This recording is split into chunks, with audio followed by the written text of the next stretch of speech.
فرمایا جو اللہ اور پچھلے دن پر ایمان لائے اس کو چاہیے کہ وہ کلمہ خیر کہے یا پھر خاموش رہے۔ ان من خیارکم احسنکم اخلاقا، فرمایا تم میں سب سے افضل وہ ہے جو خلق کے اعتبار سے سب سے زیادہ اچھا ہے۔ فضل و شرف کا سبب اچھے اخلاق کا ہونا ہے۔ حضور نے ارشاد فرمایا قیامت کے دن میزان پر جو اعمال رکھے جائیں گے سب سے زیادہ وزن جس عمل کا ہوگا وہ حسن خلق کا ہوگا۔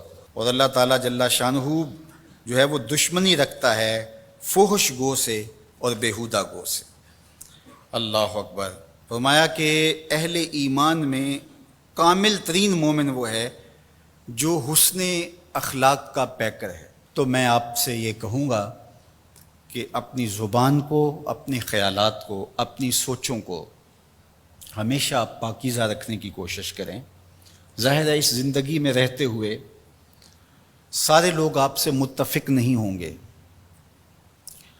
ہر شخص کا آج کے دور میں اپنا اپنا فہم دین ہے، اپنی اپنی تربیت ہے ہر شخص کی، اس کا ایک بیک گراؤنڈ ہے جس میں وہ پلا بڑھا اور جوان ہوا ہے۔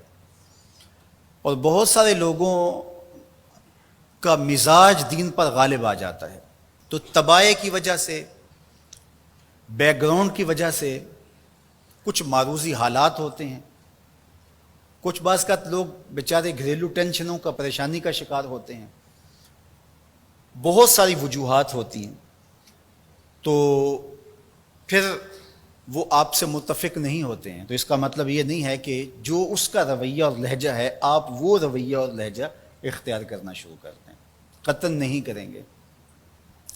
آپ اپنے لہجے کو اسی طرح مزین رکھیں جس طرح حضور کے خلق کریمانہ کی ادا ہوتی ہے۔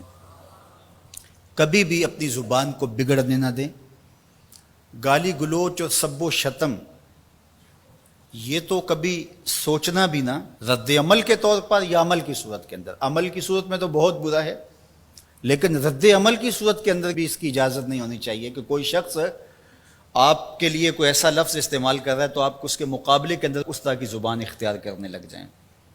یہ آپ کا دین، آپ کی اخلاقیات، آپ کی تربیت اس کی اجازت نہیں دیتی۔ کسی کی تربیت اگر اجازت دیتی ہو تو ظاہر ہے اس پر تو ہمارا زور نہیں ہے، لیکن آپ کی تربیت، آپ کا جو فہم دین ہے وہ اس کی اجازت نہیں دیتا کہ آپ اپنے رویوں کو، اپنے طرز زندگی کو اس طرح سا لچر اور بازاری بنا لیں، اور آپ کے منہ سے، آپ کے لفظوں سے، آپ کے رویے سے بدبو نکلتی ہو اور آپ نفرت کے سوداگر بن جائیں، سوء ظن، بدگمانی اور نافہمی کی آگ میں جلتے رہیں اور ہر وقت حسد، بغض، کینے اور نفرتوں کے سوداگر رہیں۔ تو میں اپنے محبین سے، مخلصین سے، محبت کرنے والوں سے یہ بات کہوں گا کہ آپ اپنا دہن نہ بگڑنے دیجیے، اپنی زبان نہ بگڑنے دیجیے، اپنے لہجے کو کبھی بدبودار نہ ہونے دیجیے، امت کے اندر تفریق کی بدکاری زندگی بھر نہ کرنا۔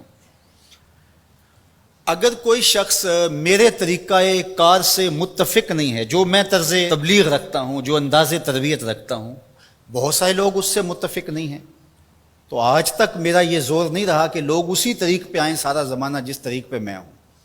تو کسی کو بھی یہ کوئی اختیار حاصل نہیں ہے کہ جو طریق اس نے وضع کیا ہے معروضی حالات کے تحت، جو وہ سمجھتے اپنے فہم کے مطابق کہ اس طرح دین کا کام ہونا چاہیے، تو وہ مجھے اس بات پہ مجبور کرے کہ آپ بھی اس طریق پہ آئیں۔ جو میں انداز تبلیغ رکھتا ہوں، جو مؤثر بھی ہوا، نفع بخش بھی ہوا، نیچے سے لے کر اوپر تک کتنے طبقات کے اندر کیسے اثرات پیدا ہوئے، لیکن اس کے باوجود آج تک میں کسی کو نہ مجبور کرتا ہوں اور نہ میں جو ہے وہ کوئی اگر میرے طریق سے ہٹ کے چلتا ہے، حتیٰ کہ اگر کوئی شخص میرا انکار کر دیتا ہے، مجھے گالیاں بھی دے دیتا ہے، مجھے برا بلا بھی کہتا ہے، اس کے باوجود وہ کافر نہیں ہوتا، اس لیے کہ میرا انکار کفر نہیں ہے، پیغمبر کا انکار کفر ہے۔